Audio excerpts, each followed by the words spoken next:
पूज्य महाराज जी को, क्योंकि पूज्य महाराज जी ने भी ये बात कही, आजमगढ़ में एक भी विधायक नहीं है, हमारा एक भी सांसद नहीं है, उसके बाद भी आजमगढ़ के विकास को कभी रुकने नहीं दिया गया।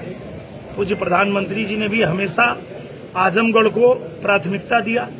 पूज्य योगी आदित्यनाथ महाराज जी ने भी हमेशा प्राथमिकता दिया।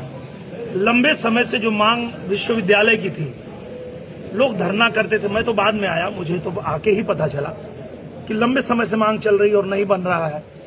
तो हम लोगों ने आग्रह किया कि यहाँ विश्वविद्यालय बन जाए। देखिए आज हम विश्वविद्यालय के प्रांगण में खड़े हैं। आज पूज्य महाराज जी भी यहाँ आए, वो भी खुश हुए देख करके। उसके अलावा अगर हम लोगों ने आजमगढ़ में हरियौत कला मंदिर, उसको अगर कहा कि बहुत उसकी हालत खराब है, उसको भी 22 करोड़ लगा के और आज बढ़िया बन गया है। हरिहरपुर में संगीत विद्यालय बनवा दिया पूज्य महाराज जी ने। अटल आवासीय विद्यालय बगल में ही बन रहा है बच्चों के लिए।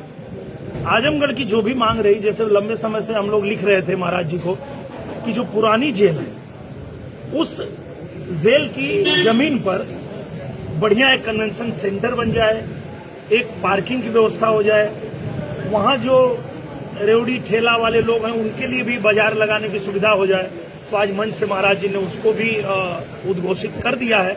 अब हम पीछे पड़ेंगे लगातार पत्र लेकर के कि वो जल्दी से जल्दी शुरू हो जाए।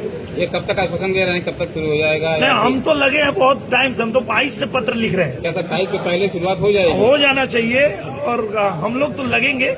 और ये हम लोगों का मतलब एक ऐसा प्रोजेक्ट है जिसके लिए आजमगढ़ की जनता चाहती है कि अगर ये काम हो जाए। देखिए जेल की जमीन है और नया जेल बन गया, पुराने जेल की जमीन जो है वो मतलब शहर के बीचों बीच है, तो उस जगह पे एक अच्छा कन्वेंशन सेंटर बन जाएगा, पूरे हमारे आजमगढ़ के लिए बहुत ही वरदान हो जाएगा।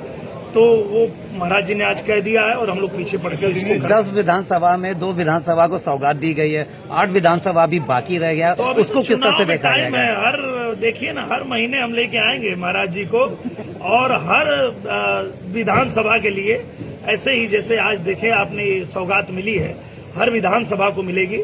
क्योंकि महाराज जी ने कभी भेदभाव नहीं किया कि हमारा यहाँ विधायक नहीं है या हम लोग यहाँ नहीं जीत पाए हैं तो हम नहीं करेंगे, ऐसा कभी नहीं। अच्छा, आपको आदेश अगर मिलता है चुनाव के लिए लड़ने के लिए तो? मैं एकदम क्लियर बोलता हूँ, किसी के मन में कोई भ्रम नहीं होना चाहिए।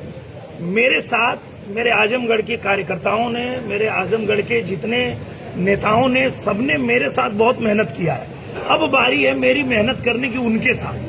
तो अब उनका चुनाव है, उनके साथ मैं मेहनत करूंगा, मैं उनके लिए चुनाव प्रचार करूंगा। 27 में हम लोग पूरी तरह से ये कोशिश करेंगे कि आजमगढ़ में ज्यादा से ज्यादा विधायकों को जिता करके, और जब योगी आदित्यनाथ जी की फिर से सरकार बनने जा रही है तो उसमें आजमगढ़ का भी योगदान हो, इसके लिए हम लोग प्रयत्न। नया गाना आप सुना रहे थे? हाँ, नया गाना हम लोग गाना सुना दीजिए। 2 लाइन आज हमने महाराज जी के सामने इसलिए गाया कि अब 27 के चुनाव के लिए ये मुझे बनाना है। अब मैं बनाऊंगा इसको, जनता के सामने भी रखा ताकि उनका भी अप्रूवल मिल जाए, और अप्रूवल मिला, सबने पसंद किया। तो जनता मांग रही 27 में फिर से सीएम योगी जी, जनता मांग रही 27 में फिर से सीएम योगी जी, हमको पसंद है बुलडोजर वाला नियम योगी जी। तो ये गाना आज तो 2 लाइन मंच पे ही बनाया हूँ, अब इसको घर जाके पूरे अच्छे से बना करके। आजमगढ़ के लिए रेलवे लाइन की मांग आपने किया था जो लंबे समय से अटकी हुई, क्या कहें? क्या कहें, अभी तक